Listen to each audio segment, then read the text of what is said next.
நோன்பாளிகளுக்கு கிடைக்கக்கூடிய 4 விதமான நன்மைகள். முதலாவது, லா துரத்து தாவத்துகும் அஸ்ஸாயிமு ஹத்தா யுஃப்திர.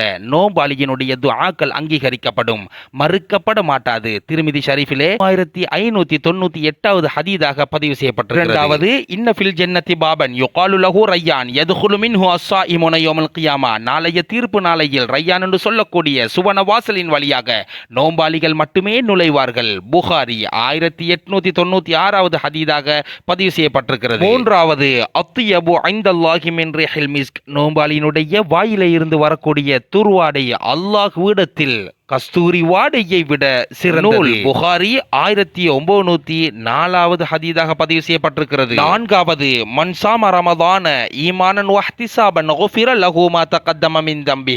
நம்பிக்கை கொண்டு நன்மையை எதிர்பார்த்த வண்ணம் நோன்பு நோட்கும் நோன்பாளியினுடைய முன்னைய பாவங்கள் அனைத்தும் மன்னிக்கப்படும் என புகாரி ஷரீஃபிலே 38வது ஹதீதாக பதிவு செய்யப்பட்டிருக்கிறது.